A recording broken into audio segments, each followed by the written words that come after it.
Welcome back sa PH Grind Recap.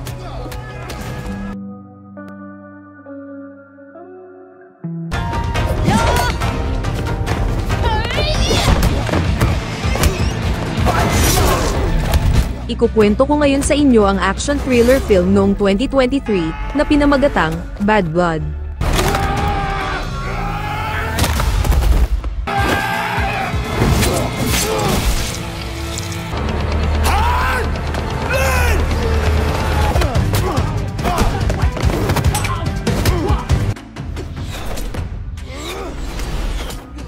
Spoilers alert, watch out and enjoy.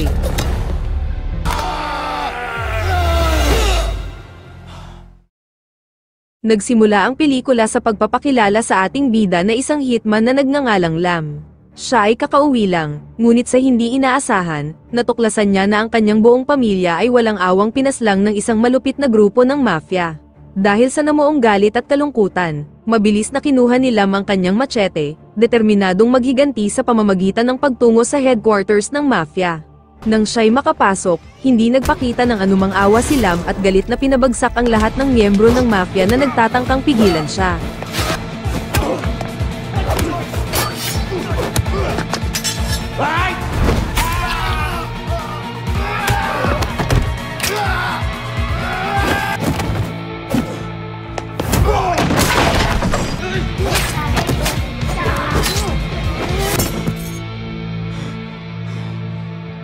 Nang matapos na sa kanila, tumuloy siya sa silid ng mga pinuno ng mafia, at doon niya naabutan ang mismong mafia boss na pumatay sa kanyang pamilya.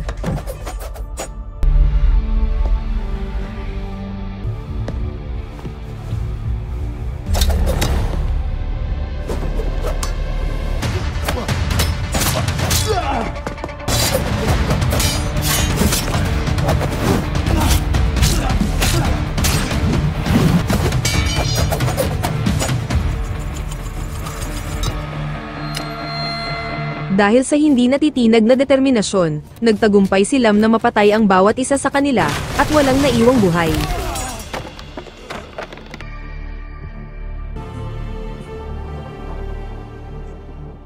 Dalawang dekada na ang lumipas, at ngayon si Lam ay namumuhay na ng tahimik, kung saan kumukuha siya ng iba't ibang mga trabaho sa paligid ng pamilihan. Pagkatapos ng kanyang araw ng trabaho, umuwi si Lam sa kanilang munting tahanan upang magpahinga. Sa panahong ito, nag-asawang muli si Lam, nakahanap muli ng pag-ibig sa isang balo na nagngangalang Susan, na may anak na babae na nagngangalang Hana. Bagaman hindi sila tunay na mag-ama, minahal siya ng buong puso ni Lam na parang isang tunay na anak. Isang araw, excited na ibinahagi ni Hana sa kanyang ina na inalok siya ng trabaho sa lungsod ng isang lalaking nagngangalang Ken, at sila ay aalis maya-maya para sa interview. Nang marinig ito, nag-alala ang kanyang ina at nagsimulang magtanong kung gaano na niya katagal kakilala si Ken at kung anong uri ng trabaho ang inaalok nito. Ipinaliwanag ng batang babae na nakilala lang niya si Ken noong nakaraang linggo, ngunit naniniwala siyang mapagkakatiwalaan itong tao. Sa kabila ng pagpupumilit ng kanyang anak, nag-aalala pa rin si Susan tungkol sa kanyang kaligtasan, at mariing pinayuhan siya na huwag sumama sa lungsod, lalo na dahil sa kamakailan lang sila nagkakilala ni Ken. Ipinahayag ni Hana na nagsasawa na siya sa kanilang mahirap na buhay sa nayon at determinadong umalis. Siya ay lalong naging mapilit at pinagalitan pa ang kanyang ina dahil sa hindi pagpayag at tinawag siyang makasarili. Sinubukan siyang pakalmahin ni Lam at sinabing nag-aalala lang ang kanyang ina para sa kanyang kaligtasan. Sa kabila ng kanyang mga pagsisikap, naging matigas pa rin ang ulo ng bata at sinabing pupunta siya sa lungsod kahit na walang pahintulot ng mga ito. Sa huli, nag-aatubiling pumayag si Lam na paalisin si Hana, ngunit dapat siyang magpadala ng mensahe sa kanyang ina para sa mga balita. Pagkalipas ng ilang oras, nakipagkita si Hana kay Ken, at nang sabay na silang umalis, napansin sila ng isang lokal na mananahi. Kinagabihan, kapwa si Lam at ang ina ni Hana ay napuno ng pagkabalisa at pag-aalala dahil wala pa silang natatanggap na balita mula sa kanilang anak. Gayunpaman, nakaramdam sila ng ginhawa nang sa wakas ay nakipag-ugnayan si Hana sa kanyang ina upang ipaalam sa kanya na ligtas siyang nakarating, at uuwi rin pagkatapos ng interview. Pagkatapos ng tawag, lumipat ang eksena kay Hana, na nagtanong sa isang babae patungkol sa kanyang interview ngunit wala siyang natanggap na tugon. Habang naghihintay, dumating si Ken kasama ang ilan sa kanyang mga tauhan, na inihayag ang kanyang masamang plano na ibenta si Hana. Nang mapagtanto ang panganib, sinubukan pa ni Hana na tumakas, ngunit sa huli ay na-corner siya ng grupo ni Ken. Samantala, ang mag-asawa ay lalong nababalisa habang lumilipas ang mga oras nang hindi nakakabalik ang kanilang anak. Sumapit na ang 2:00 ng madaling araw, at hindi na rin nila makontak ang telepono ni Hana. Nang sumunod na araw, nagpa siya ang mag-asawa na iulat sa pulisya ang kanilang nawawalang anak. Gayunpaman, ipinaliwanag ng pulis na sisimulan lamang nila ang paghahanap pagkalipas ng 2 araw, at binanggit rin ang pagdami ng mga ulat ng nawawalang mga batang babae at hinimok ang mga magulang na manatiling mapagmasid. Nang marinig ito, mas lalong napuno ng pangamba at pagkabalisa ang mag-asawa. Sinimulan nila ang paghahanap kay Hana, tinatanong ang mga kapitbahay na bumibiyahe sa lungsod kung may alam silang impormasyon. Nang makauwi, nilapitan siya ng mananahing kapitbahay at sinabi sa kanya ang kahinahinalang lalaki na nagsundo kay Hana kahapon. Nagkataon pa nga na nakuhanan ng litrato ang lalaki sa tulong ng mga babaeng nagpatahi, at ang mukha ni Ken ay nabunyag. Sa wakas ay napagtanto ni Lam na ang lalaking responsable sa pagkawala ni Hana ay si Ken, ang nag-alok sa kanya ng trabaho. Nagpa siya si Lam na humingi ng tulong sa isang dating kaibigan na nagngangalang Lo, ang pinuno ng isang lokal na gang sa palengke, at may utang na pabor kay Lam mula sa nakaraan. Tinanong ni Lam ang tungkol sa pagkakakilanlan ni Ken at kung saan ito matatagpuan. Nang makita ni Lo ang larawan ni Ken, nagulat siya dahil kilala ito sa pamumuno sa isang gang na kumikidnap sa mga batang babae. Walang sinayang na oras si Lo at agad na inutusan ng kanyang mga tauhan na hanapin ang lokasyon ni Ken.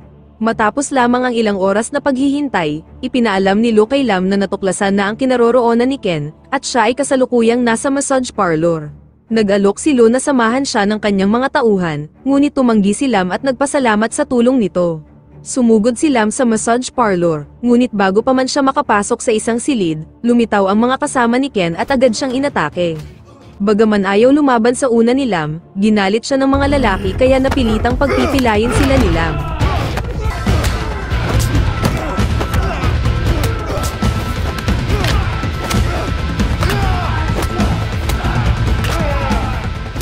Nang matapos sa kanila, pumasok siya sa silid ni Ken at tinorture ito upang malaman kung nasaan si Hana.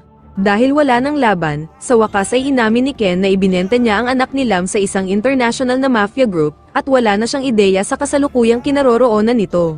Gayunpaman, iminungkahi niya na maaaring hanapin ni Lam ang isang lalaking nagngangalang Ton, na madalas na makikita sa Central Market at baka sakaling may karagdagang impormasyon siyang makuha.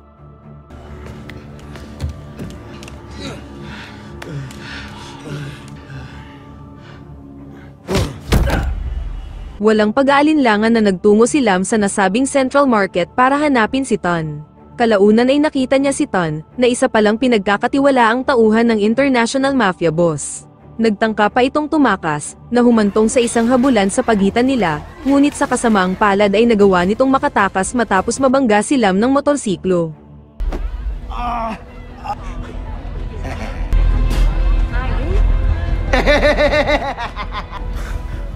Itutuloy pa sana ni Lam ang pagtugis, ngunit pinigilan siya ng isang police detective na nagdala sa kanya sa kustodiya ng pulisya upang makita ang hepe.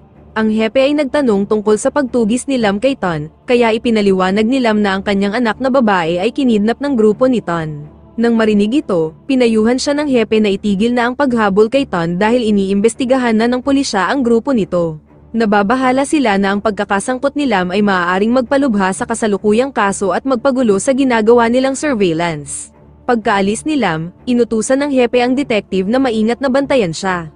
Samantala, ang asawa ni Lam ay binisita ng grupo ni Ken para maghiganti sa naunang alitan. Walang awang binugbog ni Ken ang asawa ni Lam hanggang sa dumating na si Lam at nagkaroon ulit ng away sa pagitan nila.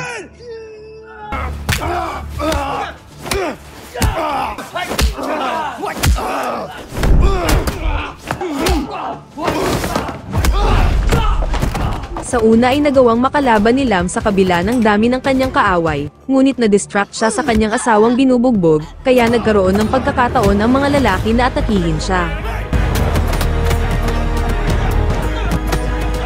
Sa kabutihang palad, biglang sumigaw ang isang kapitbahay na paparating na ang mga pulis, kaya napilitan ng grupo ni Ken na ihinto ang pag-atake at umalis na sa lugar. Mayroon ring isang babae sa paligid na tila nagmamasid sa bahay ni Lam at sa nangyaring kaguluhan. Nilapitan ni Lam ang kanyang asawa, na nakiusap na ipangako niya na ililigtas ang kanilang anak anuman ang mangyari. Sumang-ayon si Lam at agad na isinugod ang kanyang asawa sa ospital. Ang eksena ay lumipat kay Hana, na ngayon ay nakakulong kasama ng iba pang mga babae, at hinahandang dalhin sa Cambodia upang magtrabaho bilang mga entertainer. Sa kabilang banda, nakilala natin ang mafia boss na nagngangalang Ray, at ang babaeng nagmamasid sa bahay ni Lam na isa ring pinagkakatiwalaang tauhan ni Ray. Galit na galit si Ray kay Ken sa pagbebenta kay Hana, na nagkataong anak na babae ni Lam. Binanggit ni Ray na kilala niya si Lam bilang isang dating kilalang hitman, na kinakatakutan nila noon. Inutusan ni Ray ang babae na tapusin na si Ken dahil sa kanyang nagawang pagkakamali. Samantala, nagpa siyang lumapit si Lam sa isang matandang lalaki na dati ring hitman katulad niya. Ibinahagi niya sa lalaki ang tungkol sa kanyang anak na kinidnap ng isang international mafia group na pinamumunuan ni Ray. Ibinunyag ng lalaki na si Ray ay nagmamay-ari ng isang art gallery sa sentro ng lungsod, kaya malamang na lugar ito upang mahanap siya. Dahil sa nakuhang impormasyon, wala nang inaksayang oras si Lam at dumiretso sa art gallery ni Ray. Bago pumasok, nilapitan niya ang isang lalaki sa labas at inutusan siya na kung hindi siya makakalabas sa loob ng isang oras, tawagan niya kaagad si Lo. Sa loob ng art gallery, kinailangan harapin ni Lam ang mga tauhan ni Ray, na nakabalat kayo bilang mga estatwa. Sa kabila ng kanilang disguise, ang matalas na instinct ni Lam ay nagpahintulot sa kanya na talunin ang mga ito isa-isa. Patuloy niyang hinarap ang mga iba, at dahil sa kanyang kahusayan sa pakikipaglaban, nagawa niya ring pabagsakin ang mga ito.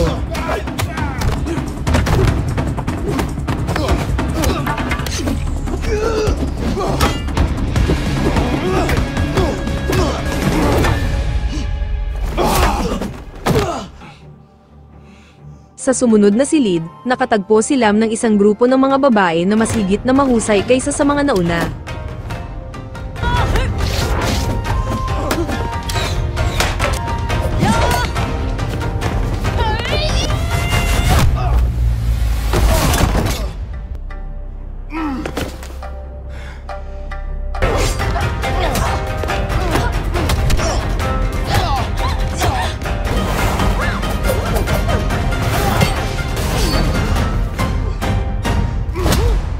Habang naghahanda si Lam na hanapin si Ray sa isa pang silid, bigla siyang nabitag ng isang net, at dumating si Ray sa eksena kasama ang kanyang mga tauhan kabilang na si Ton. Binanggit ni Ray na alam niya ang madilim na nakaraan ni Lam, ngunit naniniwala siyang wala na itong kakayahan at malapit nang maabot ang kanyang wakas. Inutusan niya si Ton na asikasuhin si Lam at sinabing daspatsahin ito sa ibang lugar upang maiwasan ang pagdanak ng dugo sa kanyang art gallery. Pagkaalis ni Ray, pinagpatuloy ni Ton ang pagbugbog kay Lam, at pagkatapos ay inutusan ang kanyang mga kasama na dalhin na ito, ngunit bago ito gawin, isiniwalat ni Ton na bumisita siya sa ospital kung saan ginagamot si Susan. Doon, nagpanggap siya bilang isang doktor at walang awang pinatay ang asawa ni Lam, at upang patunayan ang kanyang mga sinasabi, ipinakita niya kay Lam ang kwintas na pag-aari ni Susan. Dahil sa galit, papalag na sana si Lam, ngunit sinurpresa siya ni Ton ng taser. Sa sandaling isasakay na nila si Lam sa sasakyan, sakto namang dumating ang grupo ni Lo, na niligtas si Lam mula sa mga kaaway, at agad na dinala ito sa kanilang headquarters. Kinaumagahan, nagkamalay si Lam at nagulat siya nang makita ang kanyang sarili sa headquarters ni Lo. Nagtanong siya tungkol sa kalagayan ng kanyang asawa, at malungkot na kinumpirma ni Lo na siya ay pinatay. Gayunpaman, ang pinakamahalagang bagay ngayon ay ang iligtas si Hana sa mga kamay ni Ray bago siya ilabas ng bansa. Ibinunyag ni Lo na si Hana ay kasalukuyang nasa barko patungo sa ibang bansa kasama ang grupo ni Ray. Nang marinig ito, determinado si Lam na iligtas ang kanyang anak at tuparin ang pangako sa kanyang asawa. Bagaman inalok ni Lo ang kanyang matinding pagnanais na tumulong, naniniwala si Lam na sapat na ang naitulong ni Lo sa kanya at tinanggihan ang kanyang alok. Hindi nagtagal, dumating si Lam sa daungan at sumakay sa isang speedboat upang tumungo sa barkong lulan si Hana. Matapos ang mahabang paghahanap, sa wakas ay nakita niya ang barko na naghahatid kay Hana at iba pang mga bihag.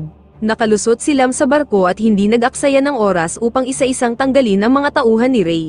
Sa paglipat niya sa isa pang cabin, natuklasan niya ang maraming mga kaaway na handa na siyang atakihin.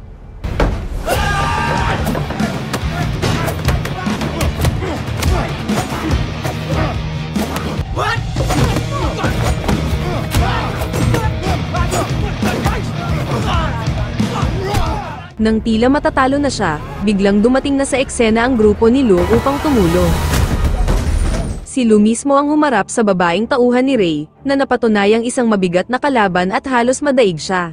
Sa kabutihang palad, sa sandaling matatalo na si Lo, biglang dumating ang police detective at nagawang patayin ang babae. Samantala, sinalubong ni Lam si Ray sa isang matinding labanan. Pagkatapos ng mahabang pakikibaka, matagumpay na napabagsak ni Lam si Ray. Gayunpaman, sa sandaling tatapusin na niya ang mafia boss, bigla siyang inatake ni Ton mula sa likuran, na nagpasiklab pa ng isang labanan. Sa kabila ng panghihina, ang hindi natitinag na determinasyon ni Lam ay humantong sa kanyang tagumpay laban kay Ton. Samantala, sinubukang hanapin sa barko ni Lo si Hana, at hindi nagtagal ay natagpuan niya ang mga kasama nitong batang babae, ngunit napagtantong wala roon si Hana. Lumalabas na nahuli na pala ni Ray si Hana at ginawa siyang hostage laban kay Lam. Sinubukan ni Lam na pakalmahin ang tensyonadong sitwasyon, ngunit sa kritikal na sandali, kinagat ni Hana ang kamay ni Ray, na nagudyok kay Lam na atakihin ang lalaki. Gayunpaman, nang ibibigay na ni Lam ang huling atake, siya ay nagpasya na hayaang mabuhay si Ray. Sa halip, nilapitan niya si Hana, ngunit bigla siyang sinaksak mula sa likuran, at si Ray ay binaril ng mga pulis. Sa wakas ng pelikula, matapos magpagamot at ipahilom ang mga natamong sugat, nagkamalay na si Lam sa tabi ni Hana. Pagkatapos ng lahat ng nangyari, umuwi na ang mag-ama, at sila ay nakitang nagdarasal para sa kanilang namayapang ina. Labis na pinagsisihan ni Hana ang hindi pagdinig sa payo ng kanyang ina, sa paniniwalang wala sa mga ito ang mangyayari kung hindi dahil sa kanya. Sa huling eksena, ipinakita na si Lam ay hinuli ng mga pulis upang ikulong, ngunit nagawa na niyang ipagbilin si Hana kay Lo, at dito na nagtatapos ang pelikula.